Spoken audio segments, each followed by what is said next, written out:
जो भी करना होश में करना, और ख़ास तौर पे बच्चे पालने के मामले में तो होश मत छोड़ दीजिए। और ये जो पीढ़ी है, ये पीढ़ी बहुत काम मांगने वाली है। देवियों और सज्जनों, मेरी बात पे विचार करिए, फिर कथा में चलेंगे, क्योंकि आज हम कथा में कुछ संतानों की चर्चा करने वाले हैं, इसलिए मैं आपको पहले से सावधान कर रहा हूं। संतान पालना मुश्किल काम हो गया। क्यों हो गया मुश्किल काम? 50-60 साल पहले भारत के घरों में बच्चे आदेश आधारित सिद्धांत पर पाले गए। इसको अंग्रेजी में कहते हैं इंस्ट्रक्शन बेस्ड थ्योरी।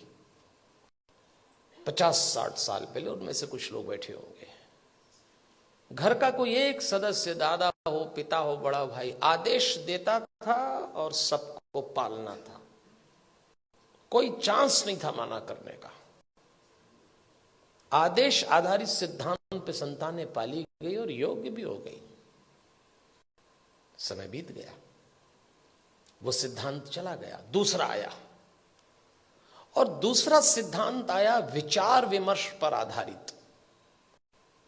इसको डिस्कशन बेस्ड थ्योरी कहते हैं। जब दूसरा समय आया, दूसरा चरण आया, तो बच्चों ने माँ बाप से विचार विमर्श किया। माता पिता ने आदेश दिया, इन्होंने डिस्कशन शुरू किया कि ऐसा क्यों है, ऐसा क्यों नहीं हो सकता। लेकिन विचार विमर्श था, और विचार विमर्श करने वाले बच्चों ने अंत में कहा कि बात समझ में तो नहीं आ रही, पर आप जैसा कह रहे हैं मान लेते थे। वो समय भी चला गया। फिर भारत में तीसरा चरण आया, और यह आया डिबेट बेस्ड थ्योरी का। इसमें बहस शुरू हुई। माँ बाप ने बोला नहीं और बच्चों ने बहस की नहीं। बिना बहस के तो कोई काम निपटा ही नहीं। माँ बाप ने कहा प्रणाम करो, क्यों करें? भगवान है तो क्या जरूरी है कि यही है? अभी तो कल कह रहे थे सब जगह है। अरे तो हम कर रहे तो तुम करो। अरे तो आप कर रहे तो हम क्यों करें? भगवान आशीर्वाद देंगे इसलिए प्रणाम करो। तो प्रणाम नहीं करेंगे तो क्या आशीर्वाद नहीं देंगे? अब दो सवाल, उनका जवाब। अरे भाई, प्रणाम करोगे तो आशीर्वाद मिलेगा। अगर प्रणाम करने पे आशीर्वाद देता है तो फिर भगवान किस काम का?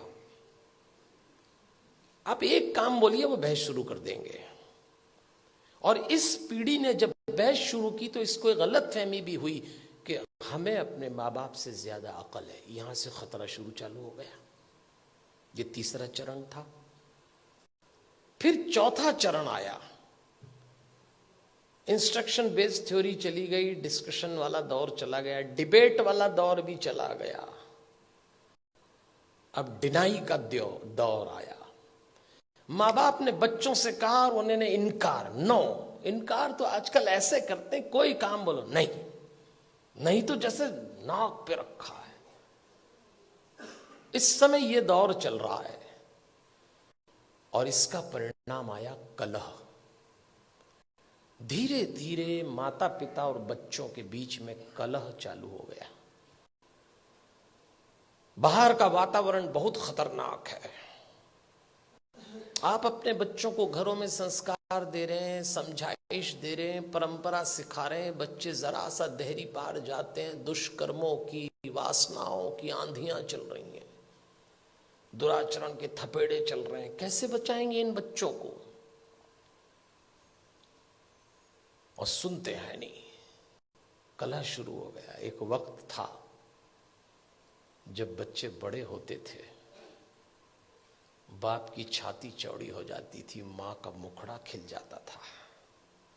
और एक वक्त आया कि जवान बच्चों को देख के बाप की कमर झुक गई, मां की आंख के नीचे काली झाई आ गई। अपने ही जवान होते बच्चों को देख के लोग डरने लग गए, कब सलामत ठीक हो जाएं। क्या हो गया हमारे इन बच्चों को? अभी रोशनी 2 कदम ही गई है। इन बच्चों को देख के लगता है अभी रोशनी 2 कदम ही गई है, दिए को किसी की नजर लग गई है। ऐसा लगता है। कैसे बचाएंगे इन बच्चों को?